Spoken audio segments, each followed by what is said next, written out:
Karibu mtazamaji tena kwenye Kimasomaso Jumamosi ya leo, Jumamosi teule, natumai buheri wa afya sawia nami. Na hii leo tutakuwa tunaangazia masuala ya ndoa, haki na usawa. Mtazamaji, kumbuka sheria ya ndoa ya mwaka 2014 ilitoa kipengee cha mume kuomba ruhusa kwa mke kabla ya kuoa. Haya yaliwapeleka wengi barabarani, haswa wanasheria wakilia kwamba kwa nini kipengee hiki kikatolewa, na jinsi sheria hii inavyochanganyuliwa hapa na pale. Watu wakiangalia haki, tunaangalia zaidi haki kama itakuwa sawa katika ndoa. Je, mke naye akitaka kuongeza mume wa pili katika ndoa, haki anayo? Ama swala hili litaweza kuchanganuliwa namna gani? Ndio maana tumeamua leo tulivalie njoga swala hili tuweze kulichanganua, ili wewe pale nyumbani uweze kuwa sawa haswa kisheria.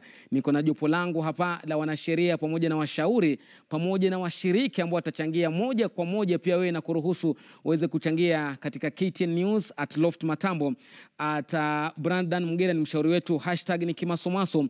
Tumekuuliza, je, unahisi kwamba usawa na haki kijinsia ndo chanzo cha ndoa kusambaratika Afrika? Je, unahisi kwamba usawa na haki kijinsia ndo chanzo cha ndoa kusambaratika katika bara hili la Afrika? Jibu lako ndio au la, tuma.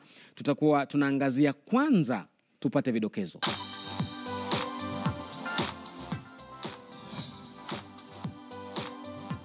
Douglas Mudhinji aelezea masaibu ya ndoa yake kabla na baada ya kumpa talaka mkewe kwenye ndoa iliyodumu mwaka mmoja pekee.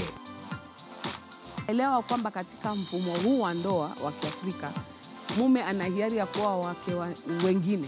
Kwangu ndoa ni kitu kizuri, wakati ambapo unavumilia, ukiendelea kuvumilia, unaanza kuona uzuri wake na utamu wake. Ndoa si kipochi peke yake baba. Ndoa si kipochi peke yake baba. Kwenye mada kuu, je, mke kwenye ndoa ana haki gani sawa na mume kama inavyopiganiwa na wanaharakati?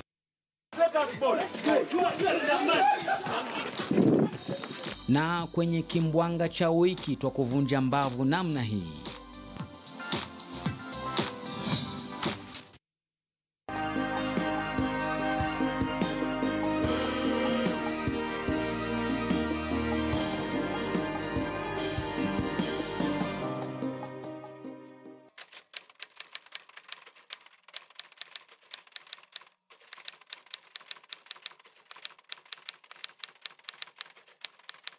My name is Douglas Mudhinji. I am a research analyst, and that's my job. That's what I do.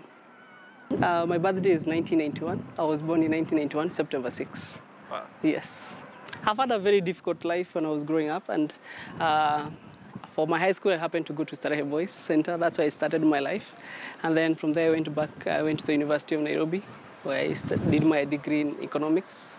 Went back there and did a master's in economics, and that's who I am today.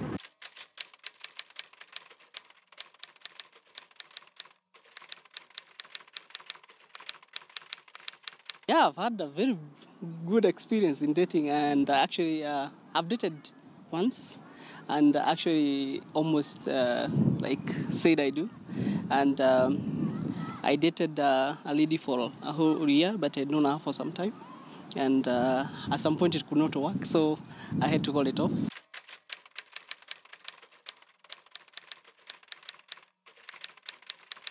In this particular relationship, we could not agree on so many things, and we found ourselves always arguing on small things. So majorly there were key issues that we could not agree on, and at some point the damage became so much. So when we reached at that dead end where we couldn't agree, so we decided to call it off and everyone to seek another chance in life with someone else. Basically one of the things that we never agreed on was finances. We had so many differences, the way we used to manage our finances, and even when we ended up maybe starting a business together, we could not agree on so many issues.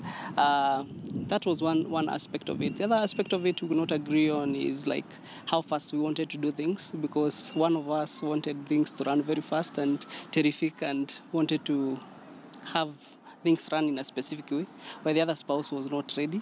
That's another thing. The other thing I would say that we could not agree on is we had a few of family differences, and at some point it became a bit messy, and like when a marriage becomes interfered with by the third parties, it no longer ceases to be a marriage, and especially on one side of the spouse. So those are some of the key fundamental issues that we cannot agree on.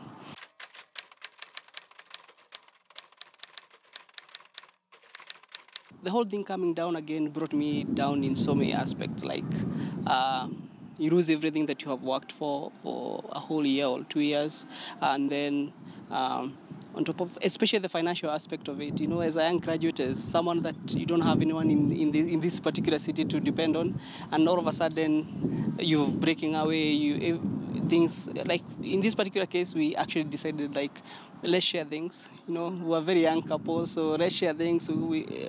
And everyone goes with something, but one spouse decided to no, I'm having everything. So for me, that had a lot of ramifications in my life, and basically to start all over again financially, I was crippled. So, and having had started a business together in town and working it together, and all of a sudden you have to break out down the whole thing. So it had very, very, very, very, very, very bad outcomes for me. I almost went down, like into depression, because I didn't have anything. I had nothing to show for it.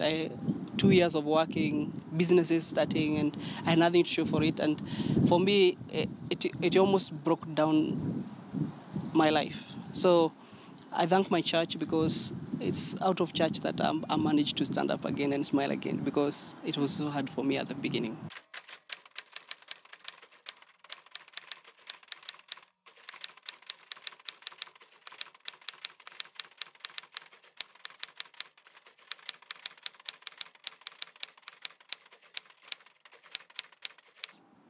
Marriage requires time.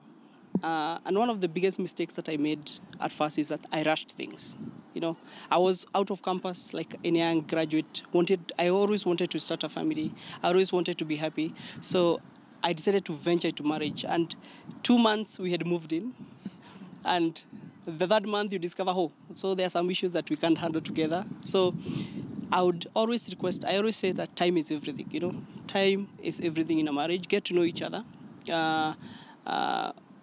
Get to see what you can take and what you can't take. And if you strike a balance between you two, then you can decide to move on. Then the other issue is that before maybe formalizing issues and bringing issues of like harmonizing your finances and the like, it's always good that before you do that, it's always advisable that maybe have a formal marriage, because when you have a formalized your marriage, you get to take each other serious.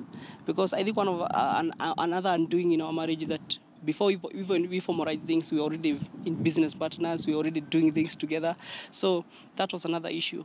The other issue is that I noticed is that at some point in my marriage, we were very consistent in going to church and worshiping and belonging to a community that was very embracing. Then at some point when we started fighting, we stopped doing these things. So that's another avenue that I would really encourage, that especially for young couples, get mentors, get communities where you can share your ideas, because we never used to share ideas with anyone.